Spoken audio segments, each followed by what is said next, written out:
Bismillahirrahmanirrahim. Assalamualaikum warahmatullahi wabarakatuh. Sahabat sekalian yang berbahagia, sesungguhnya dalam situasi apapun kita memang harus membaca. Dan karena memang dari sisi sejarah, ya, Islam itu sendiri ayat yang pertama Allah turunkan kepada Nabi Muhammad adalah Iqra bismi rabbik.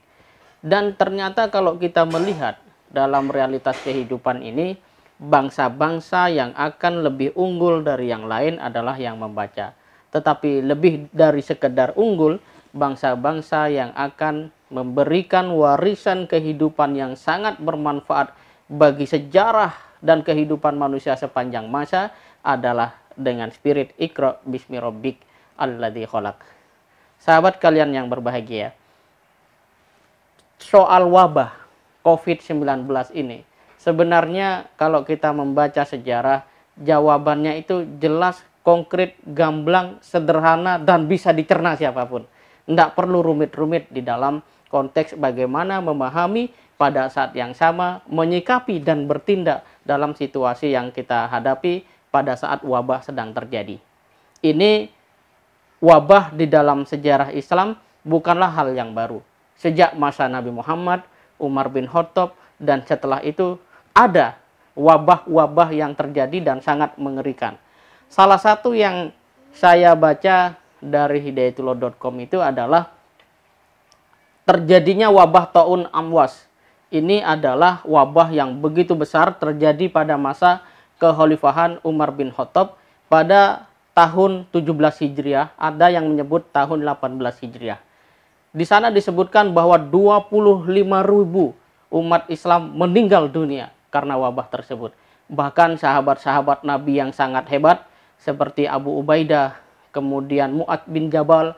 Kita ketahui Mu'adz bin Jabal ini adalah sahabat Nabi yang luar biasa, ya, kemampuannya memahami Al-Quran, hadis, bahkan pada konteks membangun ijtihad untuk memberikan hukum kepada kaum muslimin sesuai dengan ajaran Islam. Mereka semua meninggal dunia.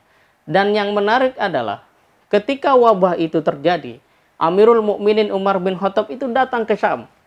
Tepatnya ke Amwas itu mungkin ya, seperti itu.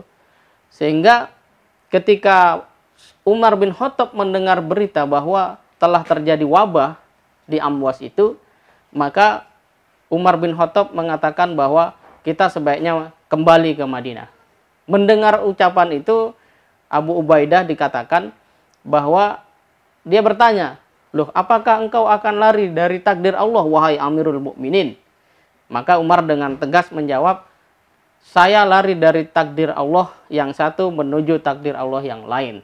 Kemudian beliau memberikan sebuah ilustrasi bahwa ketika seseorang menggembalakan unta dan dia bertemu dengan sebuah lembah yang satu sisi ada rumputnya yang baik, sisi kering, atau satu subur, satu yang tandus, maka ketika orang itu memilih kepada yang subur, dia akan menuju takdir Allah, dan ketika dia memilih yang tandus, dia juga akan menuju pada takdir Allah. Dua-duanya itu terserah, karena memang kita tidak pernah tahu yang mana takdir Allah akan terjadi pada kehidupan kita.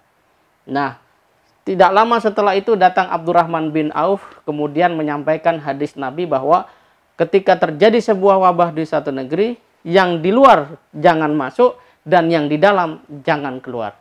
Jadi ini sebenarnya karantina atau lockdown itu sudah hal yang sangat istilahnya tertera di dalam Islam dengan sangat jelas dan gamblang. Maka langkah-langkah pemerintah dari negara-negara manapun di dunia ini yang melockdown negerinya itu belajar betul dari fakta sejarah ini. Sedangkan di Indonesia mungkin karena memang katakanlah daya bacanya terhadap sejarah ini sangat rendah, pada saat yang sama masih diselimuti oleh beragam kepentingan yang bersifat semu, akhirnya lockdown tidak menjadi sebuah pilihan, padahal itu adalah cara Umar bin Khattab menyelamatkan dirinya dan rombongannya ketika itu yang mau masuk ke Syam. Pada saat yang sama itu juga menjadi pilihan Abu Ubaidah dan seluruh masyarakatnya untuk bertahan di dalam negeri itu. Sehingga di sini kita bisa mendapatkan dua fakta yang luar biasa. Yang di luar tidak masuk dan tidak kemudian dengan alasan atau argumen bahwa saya lebih takut kepada Allah daripada wabah, kemudian dia masuk. Itu tidak ada contohnya dari sahabat Nabi Umar bin Khattab. Beliau justru pulang. Pada saat yang sama, yang di dalam pun tidak merasa apa istilahnya panik sehingga memilih untuk eksodus ke tempat lain, karena itu akan berakibat pada menyebarnya wabah itu sendiri. Mereka lebih memilih sabar, bahkan Abu Ubaidah, kemudian Mu'adz bin Jabal, Abu Jandal dan seterusnya itu lebih memilih bersabar ada di dalam negeri Syam itu, pada saat yang sama menyiapkan kematian itu menimpa diri mereka. Subhanallah. Jadi ketika sejarah kita baca, ketika fakta-fakta tentang bagaimana menghadapi situasi sulit termasuk wabah ini kita temukan di dalam sejarah Nabi, di dalam sejarah para sahabat, subhanallah, kita akan menemukan sebuah solusi konkret. Persoalannya adalah sebagian kita tidak begitu akrab dengan fakta sejarah peradaban Islam. Pada saat yang sama kita merasa bahwa diri kita lebih siap dan lebih mampu menghadapi situasi seperti ini. Padahal semua telah Allah jelaskan baik melalui Al-Quran maupun fakta-fakta sejarah itu.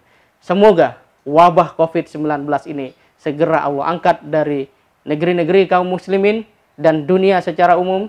Pada saat yang sama ini juga menjadi sebuah pemantik bagi generasi muda muslim untuk semakin cinta dengan peradabannya, dengan gemar membaca sejarahnya, pada saat yang sama mampu memanifestasikannya di dalam tantangan kehidupan kekinian dan di masa depan. Semoga bermanfaat. Assalamualaikum warahmatullahi wabarakatuh.